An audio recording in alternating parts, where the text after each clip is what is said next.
Жаңы төрөлгөн 3М'ге Садыр Жапар Нуркожо деген ысым берилди. Бишкек шаарындагы эне жана баланы коргоо улуттук борборунун перинаталдык бөлүмүндө 29-октябрда 3М төрөлгөн. Бүгүн 4-ноябрда алар үйүнө чыгарылды. Аталган борбордун башкы дарыгери Салтанат Назаралиева эне жана 3М'нин абалы туруктуу экенин билдирди. 21 жаштагы келин бизге нарындан кош бойлуулуктун 31-32 жумасында келип түшкөн. 3 жума өткөндөн кийин операция жолу менен ара төрөлгөн 3 эркек баланы алып чыктык. Бул келиндин алгачкы төрөтү, деди Назаралиева. Булак турмуш кейже. Жогорку кеңешке жаңы төрага шайланды. Дастан Жумабеков спикерликтен кеткен соң анын ордуна дайындалган Канатбек Исаев бүгүнкү жыйын учурунда төрагалыктан кетээрин айткан. Жогорку кеңештин жаңы төрагасы болуп Талант Мамытов шайланды. 100 депутат макул деп добуш берсе, бирөө каршы чыккан. Эске сала кетсек, буга чейинки спикер Канатбек Исаев президенттик шайлоого аттанаарын айтып кызматынан баш тарткан. Бүгүн 4-ноябрда аларча резиденциясына жогорку кеңештин депутаттары жыйынга чогулду. Анда бир нече мыйзам долбоору каралмакчы. Булак Спутник кейже. Алтынбек Сулайманов: Бабанов аман эле болсун. Бабановду форумга эч ким бар деген эмес. Жогорку кеңештин депутаты Алтынбек Сулайманов Өмүрбек Бабановдун форумдун имаратына мени премьерликке сунуштаган партиялардын макулдашуусу менен бардым деген билдирүүсүн төгүндөдү. Депутаттын айтымында Бабановду өкмөт башчылыкка сунуштаган партиялар анын мурдагы президент Алмазбек Атамбаев менен жолугуп форумдун имаратына барары тууралуу кабарлары болгон эмес.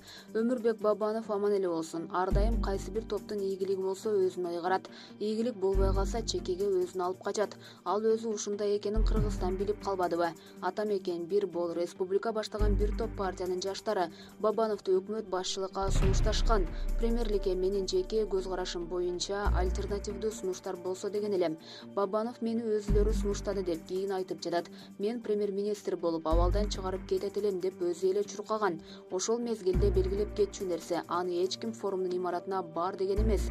Ал партиялар менден суранды деп өз күнөөсүн башкаларга арта салып, суудан кургак чыгууга аракет кылууда, деди. Саясатчы Өмүрбек Бабанов Азаттыктын 2-ноябрдагы ыңгайсыз суроолор программасындагы маегинде 5-октябрдан кийинки өлкөдөгү кырдаалда өкмөт башчылыкка талапкер болгону, мурдагы президент Атамбаев менен форум имаратына борбордук аянттагы митингге барышы тууралуу суроолорго жооп берген. Анда саясатчы ал күнкү чечимдер өкмөт башчылыкка сунуштаган партия мүчөлөрү менен чогуу кабыл алынганын айткан. Булак Азаттык. Садыр Жапаров кымбат кийимдерди ага ким сатып бергенин айтты. Президенттин милдетин аткаруучу Садыр Жапаров регион телеканалына маек берип жатып, өзү кийген кымбат баадагы кийимдер тууралуу суроолорго жооп берди. Жапаровдун кийген кийими социалдык тармактарда айтылгандай чынында эле өтө кымбат турарын. Аны президенттин милдетин аткаруучу кантип кийип калганын журналист сураган. Мен өзү кийим тандабайм, эң башкасы мага чак келсе болду. Кийимди жубайым сатып келет. Сүрөтүмдү коюп, аткарылган иштер тууралуу социалдык тармактан маалымат таркаткам. Көрсө анда кийген кийимим кызуу талкууга алыныптыр. Кийимдерди досторум, туугандарым белекке беришти. Баасын сурабайм, канча турарын азырда билбейм. Мен ал белектерден баш тарта албадым. Маселен, камчы досум мага сырт кийим белек кылды. Баасын сураган жокмун.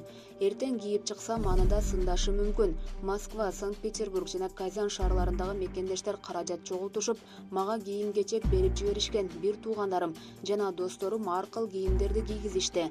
Мен элдей эле кийинем, деген Жапаров. Эске сала кетсек, буга чейин социалдык тармактарда президенттин милдетин аткаруучунун кийген сырт кийими бир канча $доллар турары айтылып, көп талкууга жем таштаган. Булак Спутник кейже.